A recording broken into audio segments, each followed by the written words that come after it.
মহিলাদের বেঁধে নির্মমভাবে অত্যাচার, বাদ যেতেন না এলাকার পুরুষেরাও। চেন দিয়ে বেঁধে বেধড়ক মার, জামালের একের পর এক কুকীর্তি এবার সামনে আসছে। সোনারপুরে জামালের বিরুদ্ধে মুখ খুলতে শুরু করেছেন নির্যাতিতা মহিলারা। রুবিজান বিবি নামে এক গৃহবধূর অভিযোগ, তার স্বামী শাহরুখ শেখকে চেন দিয়ে উল্টো করে ঝুলিয়ে সারা রাত মারধর করা হয়। স্বামীকে বাঁচাতে জামালের হাতে পায়ে ধরলে তাকেও মারধর করা হয় বলে অভিযোগ। আমাদের বাড়ি বাড়ি ঝড় হচ্ছিল, আমার মামা শ্বশুরকে জানিয়েছে, ও এসে তুলে নিয়ে গেছে, 6-7 জন এসে তুলে নিয়ে গেছিলো। আমাকেও মারধর করেছে, আমার বরকেও ধরে পিটেছিল। কিভাবে মারধর করেছে? শেকল দিয়ে ওকে পিটেছিল, আমাকে বাকাত দিয়ে পিটেছিল। শেকল দিয়ে কি করেছিল? বেঁধে রেখেছিল? হ্যাঁ, শেকল দিয়ে বেঁধে উপরে টাঙিয়ে মেরেছিল। মঙ্গলবার রাতে আরেক নির্যাতিতা মহিলা রশিদা বিবির বাড়িতে যান লাভলি মৈত্র। জামালের সঙ্গে তৃণমূলের কোনো যোগ নেই, সাফ জানালেন সোনারপুর দক্ষিণ বিধানসভার বিধায়ক।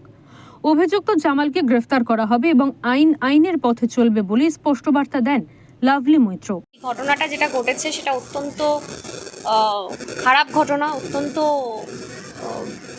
নিন্দনীয়। এই ঘটনা যে ঘটিয়েছে তার শাস্তি আমরা সবাই চাই এবং প্রশাসন যথাযথ ব্যবস্থা নিচ্ছে, কিন্তু এই ঘটনার সঙ্গে রাজনৈতিক কোনো সম্পর্ক নেই।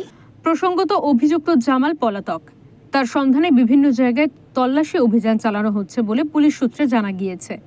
এই ঘটনায় মঙ্গলবারই মজিদ খা ও অরবিন্দ সর্দার নামে দুজনকে গ্রেফতার করেছে সোনারপুর থানার পুলিশ। দক্ষিণ 24 পরগনা থেকে বাবলু প্রামাণিকের রিপোর্ট, ওঙ্কার বাংলা।